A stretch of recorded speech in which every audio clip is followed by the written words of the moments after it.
Hello students, आज के video में आप एक्सरसाइज 8.3 का क्वेश्चन नंबर 5 को सॉल्व करना सीखोगे। ठीक है, जो क्लास 8 एनसीईआरटी बुक से लिया गया है। ठीक है ना। क्या है क्वेश्चन नंबर 5? दो क्वेश्चन से एडिशन के हैं और दो क्वेश्चन सब्ट्रैक्शन के हैं। किस तरह का एडिशन सब्ट्रैक्शन? अलजेब्रिक एक्सप्रेशंस के एडिशन और सब्ट्रैक्शन कैसे करते हैं उसको इस क्वेश्चन को सॉल्व करते हुए ही समझेंगे। ठीक है। क्वेश्चन नंबर पार्ट ए में क्या है? ये तीन एक्सप्रेशन दिए हुए हैं, इन तीनों को ऐड करना है ना। अब यहाँ देखिए ये क्या है, जो एक्सप्रेशंस है वो फैक्टर फॉर्म में है ना। देखिए क्यू ब्रैकेट में मल्टीप्लाई है, ये आर फिर ब्रैकेट में मल्टीप्लाई है आर माइनस पी, आर से ये मल्टीप्लाई यानी फैक्टर फॉर्म है ना। तो पहले आपको क्या करना होगा कि इनको जो फैक्टर फॉर्म है उसको सिंपल फॉर्म में लिखना होगा। तो करते हैं। पार्ट ए क्या है? ये फैक्टर फॉर्म है, इसको खोले ब्रैकेट तो क्या हो गया, पी स्क्वायर, पी को पी से मल्टीप्लाई किए तो पी स्क्वायर, फिर पी को क्यू से किए तो माइनस पी क्यू। ठीक है, ये हो गया। सिमिलरली अब इसको खोलेंगे और नीचे के लाइन में लिखेंगे।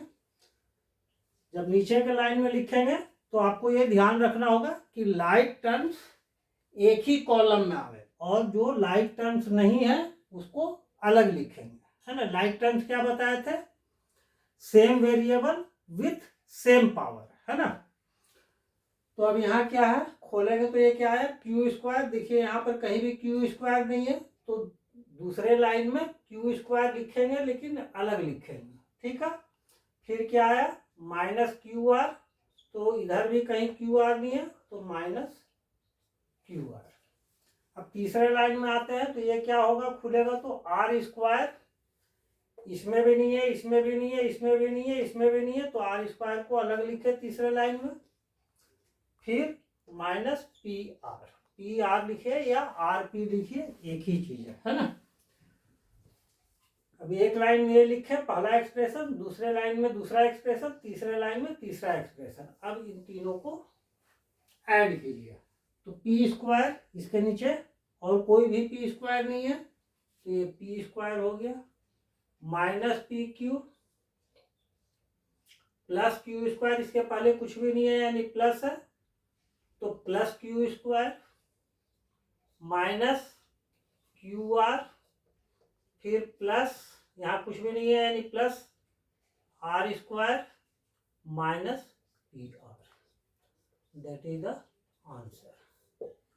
ठीक है ना। यहाँ पर किसी भी एक्सप्रेशन में लाइक टर्म्स नहीं थे तो तीनों को तीन लाइन में लिखे हैं लेकिन अलग अलग जगह पर लिखे हैं। ठीक है। जब लाइक टर्म्स आएंगे तो बताएंगे, नेक्स्ट क्वेश्चन में आएंगे तो लाइक टर्म्स को कहाँ लिखना है। क्लियर है ना।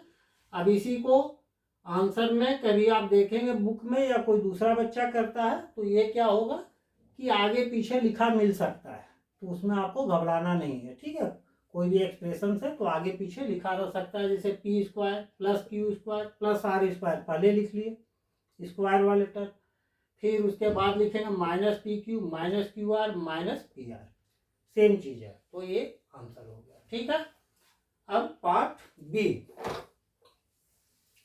पार्ट बी में क्या है, इसमें भी ऐड करना है तो करें। फिर ये फैक्टर फॉर्म में है तो इसको पहले सिंप्लीफाई कर ले यानी ब्रैकेट खोल ले। तो ये क्या होगा, जब ब्रैकेट खोलेंगे तो 2zx, एक्स जेड लिखिए जेड एक्स लिखिए, एक ही चीज है, इसलिए घबराइएगा नहीं कि भैया एक्स जेड था जेड एक्स क्यों लिखे। फिर माइनस 2x स्क्वायर, 2x को x से मल्टीप्लाई किए तो 2x स्क्वायर, माइनस आने तो माइनस ही रहेगा। सिमिलरली यहाँ माइनस है, 2x को y से किए तो 2xy। पहले लाइन में इसको लिख लिए, अब दूसरे लाइन में इसको लिखना है तो क्या होगा 2yz, यहाँ पर कहीं 2yz वाला नहीं है तो 2yz लिख लिए, यहाँ कुछ भी नहीं है तो प्लस है, जब जरूरत पड़ेगी तो प्लस की साइन देंगे। स्टार्टिंग में यदि है तो प्लस लिखने की जरूरत नहीं है। ठीक है। जैसे बीच में आता तो वहां पर, जैसे यहाँ पर आता तो यहाँ पर प्लस या माइनस जो भी होगा लिखने की जरूरत है, लेकिन यहाँ स्टार्टिंग में प्लस लिखने की जरूरत नहीं होती है। यदि प्लस है तो माइनस होगा तो जरूर मेंशन करेंगे।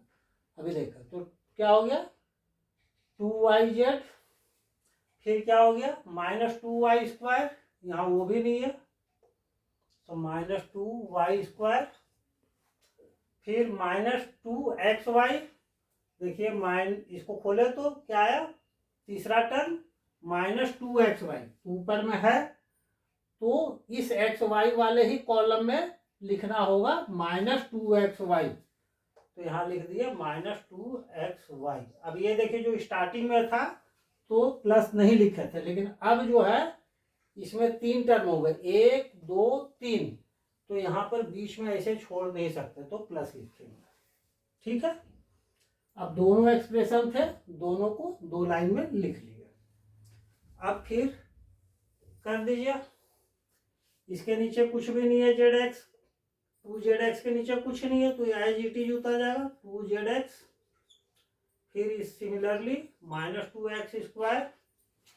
अब यहाँ देखिए एक्स वाई वाला टर्म है तो क्या है -2 क्या होगा -4, क्योंकि एक्स वाई वाला टर्म है सिमिलर लाइक टर्म्स है, तो -4 क्या कौन सा चीज एक्स वाई, यानी -2xy क्या हो गया -4xy प्लस 2yz -2y²। ठीक है ना, क्योंकि 2yz वाला और कहीं है नहीं, ये है 2y² वाला टर्म, तो इसके ऊपर नीचे और कुछ है नहीं तो एज इट इज उतर गया, तो ये हो गया आपका आंसर। समझ में आ गया। यही काम माइनस में भी करना है, लेकिन माइनस में क्या करना है, पहला एक्सप्रेशन लिखेंगे, दूसरा एक्सप्रेशन दूसरे लाइन में लिखेंगे। ठीक है, लेकिन ध्यान रहेगा लाइक टर्म्स यदि होगा तो लाइक टर्म्स के नीचे लिखेंगे, यदि अनलाइक है तो अलग हटा के लिखेंगे जो इसमें किए थे। ठीक है, और उसमें एक चेंजिंग और होगी जो क्वेश्चन कर रहे हैं तो बताते हैं आपको।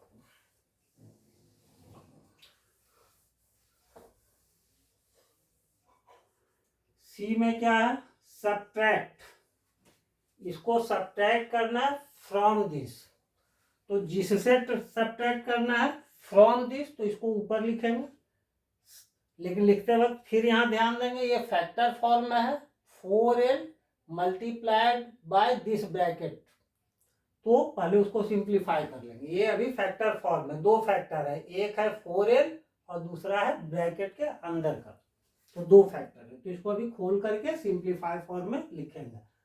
तो ये क्या हो जाएगा 40ln, फिर ये हो गया -12 ml प्लस 8l², इसको लिख लिया।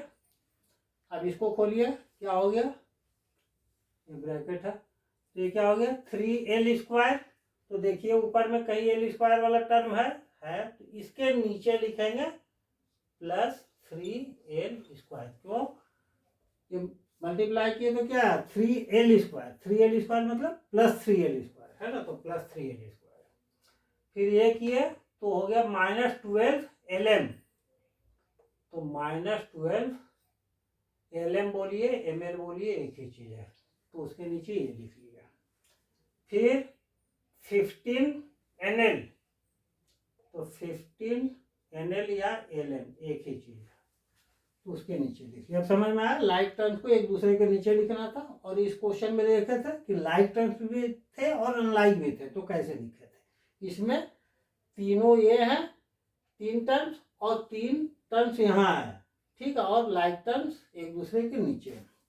अब आते हैं माइनस करना है, तो माइनस करने में ध्यान रखना है कि जो नीचे वाले टर्म्स हैं उसका साइन चेंज हो जाएगा। यहाँ यदि प्लस है तो इसके नीचे यहाँ पर प्लस छिपा हुआ है, दिख नहीं रहा है ना, क्योंकि वो नियम है कि स्टार्टिंग में प्लस को हम लिखते भी नहीं, जैसे 3 लिखते हैं तो +3 थोड़ी लिखते हैं, केवल 3 लिखते हैं। हाँ, लेकिन -3 लिखना होगा तो -3 ही लिखना पड़ेगा।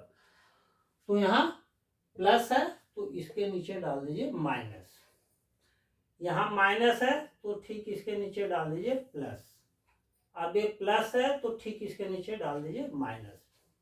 अब ये प्लस साइन गायब हो गया, अब इसको कुछ भी ध्यान नहीं रखना। अब ये साइन समझिए दिख रहा है लेकिन इसको दिमाग में रखना ही नहीं है। ये प्लस साइन दिख रहा है, दिमाग में रखना ही नहीं है। अब इसको पढ़ना -3l², इसको पढ़ना 12ml, इसको पढ़ना -15ln। ठीक है, तब करते हैं। तो ये क्या हो गया, ln वाला टर्म है तो 40 - 15 क्या बचा 25ln, -12 + 12 क्या बचा 0ml। तो चाहे तो आप इस चीज को नहीं भी लिख सकते हैं, 0 वाला टर्म लिखने की जरूरत नहीं होती। 0 को प्लस रखो माइनस रखो कोई फर्क नहीं पड़ेगा, ये कुल मिला के 0 ही हो गया। लिख दिए, कोई दिक्कत नहीं है। +8 - 3 क्या मिला +5l², that is the answer. कभी आपको ऐसे भी मिलेगा लिखा हुआ 25ln + 5l², ये भी आंसर। क्यों, क्योंकि इस टर्म को गायब कर दिया। क्लियर है ना। उम्मीद है कि वीडियो आपको अच्छी लग रही होगी और आपके लिए यूजफुल हो रही होगी। और यदि आप ऐसा फील कर रहे हैं तो आप कमेंट करके बताइएगा कि वीडियो आपके लिए कितना यूजफुल हुआ। और चैनल पर पहली बार आए हैं तो आप चैनल को सब्सक्राइब कीजिएगा। यदि वीडियो आपके काम की लग रही हो और अच्छी लग रही हो तो लाइक जरूर कीजिएगा। ठीक है, तो अब नेक्स्ट पार्ट सी तो हो गया। पार्ट डी,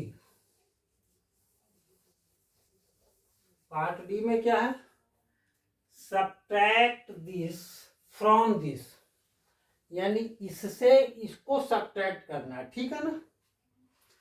तो इसको ऊपर लिखेंगे, इसको नीचे लिखेंगे। तो यहाँ अभी सिंगल एक्सप्रेशन नहीं है, तो पहले यहाँ पर देखिए इस चीज को सॉल्व कर लिया है ना। तो सॉल्व कर लीजिए इसको, यानी इसमें से इसको माइनस करना है। आप इसको सॉल्व कर लीजिए। क्या है 3, ये डी है ना, तो 3a² + 3ab + 3ca, इसको ब्रैकेट खोल लिए। इसमें से माइनस हो रहा है ये। अब ये सोचिए ये क्या हो रहा है, सब्ट्रैक्ट हो रहा है। क्या सब्ट्रैक्ट हो रहा है, अभी इसको भूल जाइए। ये केवल बता रहा है सब्ट्रैक्शन का, माइनस करना है। क्या माइनस करना है 2ab है 2ab, फिर ये सिर्फ ये बता रहा सब्ट्रैक्शन। जैसे ये सब्ट्रैक्ट किया था ना तो नीचे में साइन चेंज होगा है ना। ये माइनस मतलब बता रहा है कि इसमें से इसको सब्ट्रैक्ट कीजिए, इसमें से इसको सब्ट्रैक्ट कीजिए। बीच में माइनस की साइन मतलब सब्ट्रैक्शन बता रहा है। ठीक है, तो 2ab, तो ab के नीचे लिख लिए। -2b², इसमें कहीं नहीं है तो -2b²। सर वो +b² होगा, +2b²। ये माइनस माइनस प्लस हो जाएगा ना? नहीं, अभी उसको हम वो लीनियर फॉर्म में नहीं कर रहे, एक दूसरे के नीचे लिख रहे हैं। ठीक है, वो तो ये हो गया 2b²। ये अभी साइन को भूल जाओ, ये सिर्फ बता रहा सब्ट्रैक्शन। पहले लाइन में इसको लिखे, दूसरे लाइन में इसको लिखे, और ये साइन क्या बता रहा सब्ट्रैक्ट करने के लिए।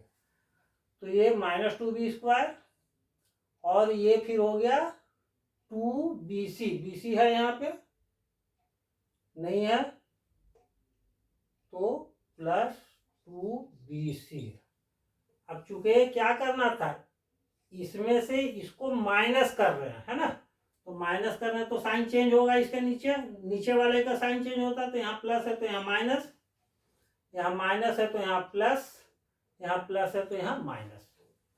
तो क्या हो गया 3a², 3ab में से 2ab माइनस हुआ तो बच गया ab + 3ca + 2b² -2bc।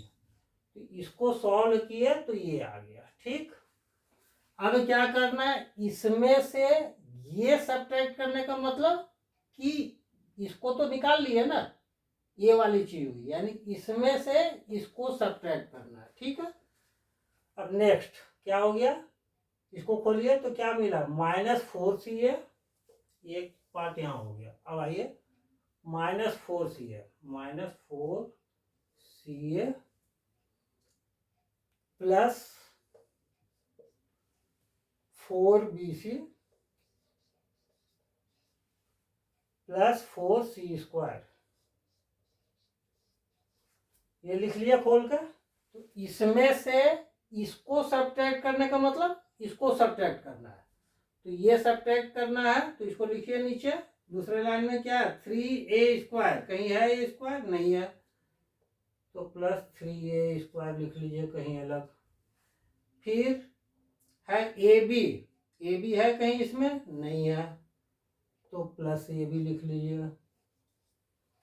फिर प्लस 3CA, यहाँ है CA वाला टर्म, तो प्लस 3CA।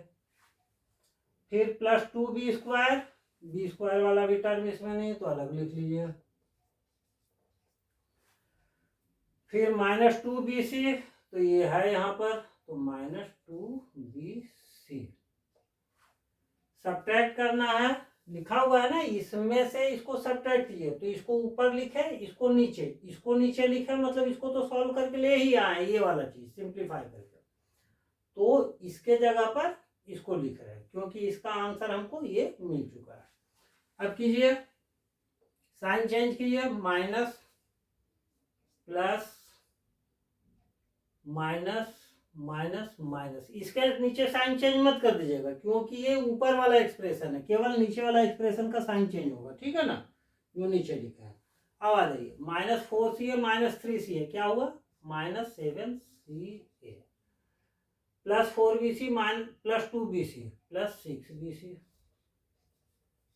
ये एज इट इज रह जाएगा, क्योंकि 4C² नीचे कुछ नहीं है यानी 0 है, तो 4C², ये -3A² -AB -2B², ये हो गया आपका आंसर।